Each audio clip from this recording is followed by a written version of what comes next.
I do apologize, had to stitch several little videos together here. We took a lot of phone calls while I was trying to make this video, so deal with my crummy editing as the frames will be kind of jumpy, but I'm going to stitch them together the best I can.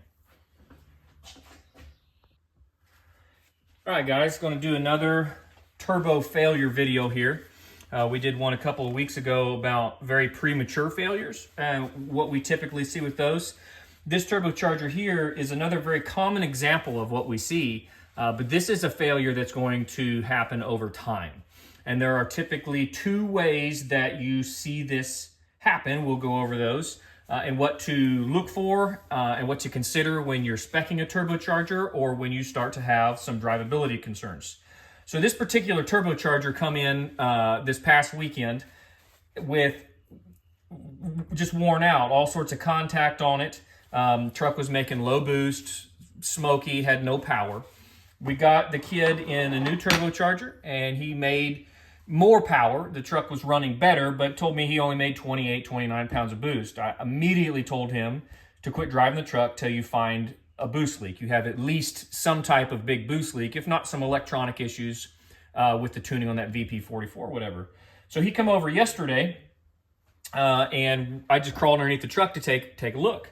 And what I found visually was this intercooler boot. This is the driver's side, and the fender well rides right here. It's very common to blow these boots out. So what I found by just getting under there was a boost leak the size of my middle finger right here, okay? Well, what happens when you have a boost leak that can be in a boot, an intercooler, your intake plate, the HX35s, the big snap ring back here, if that's not seated properly, can be a leak. What happens is you have an overspeed situation where the compressor wheel is not doing nearly as much work as it needs to fight back against the turbine.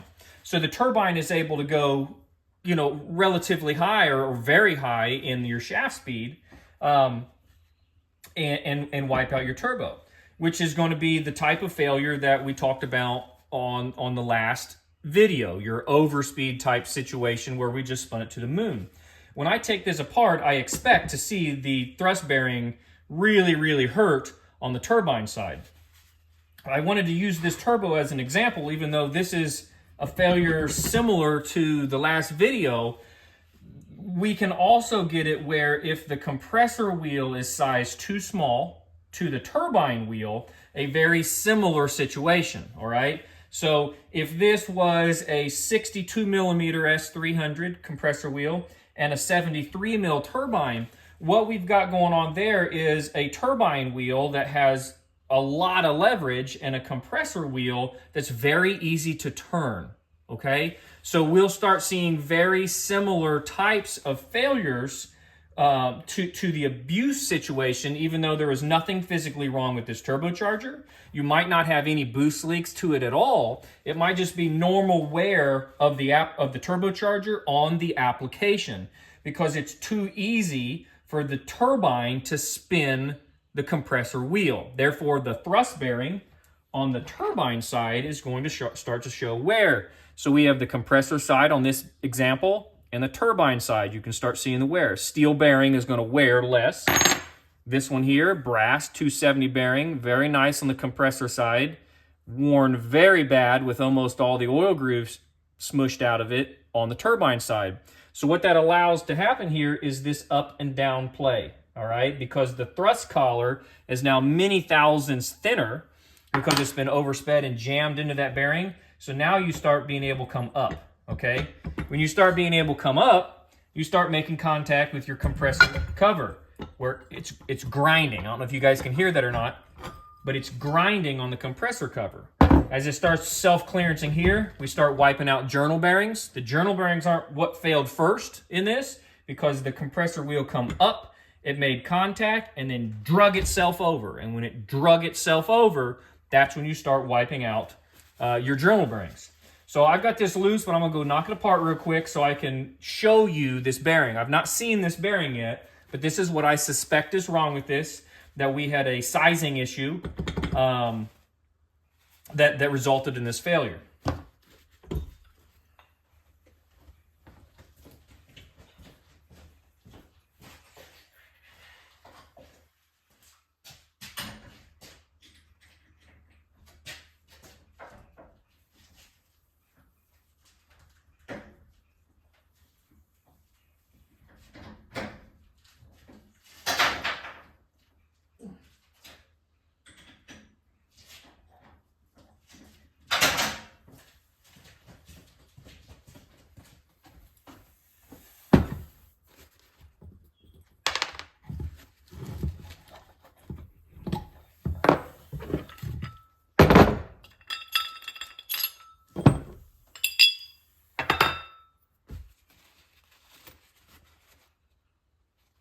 You can see that this turbine has had tons of wobble in it and got that sealing surface all messed up, which would make this turbine not serviceable. We can't save it. You can see all the journal wear, and that's from it walking back and forth. And I thought that was a 74 mil turbine. That is not. That's probably a 68 mil turbine, which may make this video a little bit wrong. If that's a 65 or a 68 mil turbine, we may actually see some compressor side damage to the turbine. It is. That's a little 65. Ah, of course, you get a call. Hello, this is Greg. All right, I'm back here. So I took this thing apart before I fired up another video. This thing has got so much movement in it. This right here is the oil deflector, and this is the inside of it. That's not supposed to be two parts. That's worn so much that it has come apart. As suspected in here, this truck had an incredibly bad boost leak, which wiped out this turbo. If you look at the compressor side of this thrust bearing, it is almost perfect. You flip this over, and this is a steel bearing. You flip this over, look at all that wear. That wear is incredible, all right? So this measures the same. There's no difference between the surfaces factory. So 5.34 millimeter. And this thing is worn to under 4. So we're 1.3 millimeters of movement in and out on this entire chassis right here, the rotating assembly, because there was no work being done on the compressor side due to that boost leak. Because it was so easy to spin this, the turbine wheel won and come in. This is something that didn't happen immediately. This is something that probably happened over time. That this boost leak didn't just, on this truck, that didn't happen in one day, right? This was a small leak that got bigger and bigger and bigger and bigger over whatever period of time. But these failures, the big boost leak is going to whoop your butt relatively quick on knocking a turbo out. But if it's a sizing issue, which this very well could have been a similar type of failure, you would see this if this was a 73 mil turbine, not the smaller 65 mil turbine. It exhibits similar forces because now we have a lot of leverage on a smaller compressor wheel, and you will have more and more turbine thrust because you have more leverage. The smaller compressor wheel, good Lord, these phones. All right, this is about the third time trying to make this video. My phone will not stop ringing, so this is going to be a condensed version. Well, we have this turbocharger here come in with, it was very blown up. Clearly not in good condition. Truck needed to be trailered, parked. We got a new turbocharger on this truck for this young man. When he called me back, said that the truck was still only making 27, 28 pounds of boost. I told him to, if he must drive this pickup truck, drive it very, very gently. He's got a very big boost leak. Something's going on. We need to resolve it before we turn the new turbo into the old turbo. Well, he drove it over yesterday to get me his broken turbocharger and for me to just take a look at real quick. And what we found was this on the driver's side lower intercooler boot. It's very common. There's a fender well right here, all right? And it's very common to get this rip. That rip is big enough that I can get my middle finger through that thing. This turbo was working its little butt off, or this one here, working its butt off to try to make any kind of boost at all for this truck.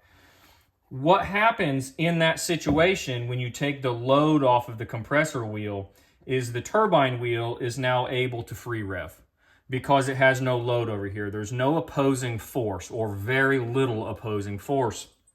So the turbine is now able to zing up to way more RPMs than it normally would because there's no workload, and you start working on the thrust bearing of the turbocharger. So eventually you will get enough wear in the thrust bearing where the compressor wheel will make contact. When the compressor wheel makes contact, and I wish I didn't have it all apart now, When the compressor wheel makes contact in here, you're going to get some side load. It's going to make contact and then it's going to start working side to side. When you start doing this on your journal bearings, it's about ready to go to hell, just like what happened here.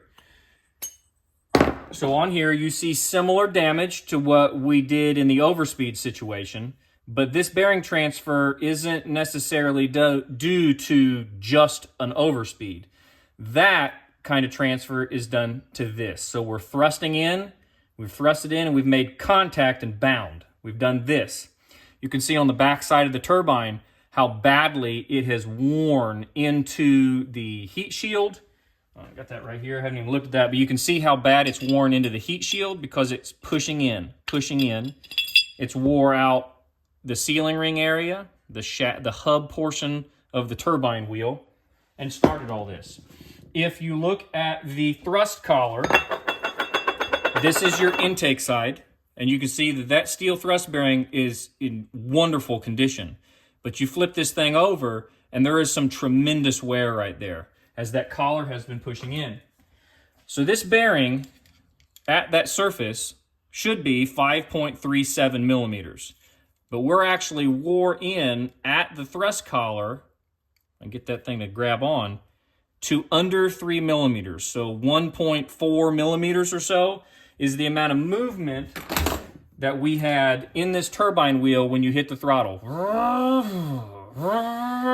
Back and forth, hammering on this thrust bearing until the compressor wheel was able to get into the compressor cover, upon which time it started to bind, knock your journal bearings out. When you knock your journal bearings out, she goes kaput. The other type of way you can see this failure, and this is going to happen over time, this was also over time, but was probably over a relatively short period of time, a couple weeks, because that rip didn't happen all at once. It was a small rip. They got bigger, they got bigger, they got bigger as you continued to drive it, and the power kept waning off. So this died relatively quickly, but not in 2 hours, most likely. The other issue, the other way that you can have this very similar type of a failure is if you have your turbine wheel oversized to your compressor wheel. So if you had a 62 millimeter compressor wheel and a 73 millimeter turbine, what we're going to see there is we have a whole lot of leverage on the smaller compressor wheel. Because it's easier to spin this compressor wheel and we don't have a big opposing force coming back against us, the truck could be perfect, have no boost leaks, nothing's wrong with anything, but because it's easier for this thing to come up and work in and it's not being fought back against, over time, you're working that thrust bearing. And you're just, every time you spin it up, you're working that thrust bearing. This could take months or years depending on how hard you are on the turbo. Are you trying to tow with a turbo that's not sized properly? Or is it something that you just go out and rip on the weekends? Having an improperly sized turbo doesn't mean that you can't drive the truck or enjoy the truck. And it's not that we don't spec turbos to be a little oddly sized from time to time, depending on the application. But if you're towing or daily driving, this sees a lot of stoplight to stoplight or towing a trailer type work. You're really working that thrust bearing because the turbine wheel's winning every time you get on it and get off it. And you'll have the same type of failure over time. Normally, that type of failure is caught. You'll catch that with routine maintenance. You'll reach in and you'll have a little bit of in and out play. And the customer will catch that, or you'll start to get a little bit of a leaker as it's wearing like this. You'll start to get a little bit of movement and you'll start seeing leaks on either side of your turbo due to that snap ring. So normally the improperly sized turbo, even though it's not probably right for the application, that's normally not an, oh my gosh, my truck doesn't work or it's going to blow up.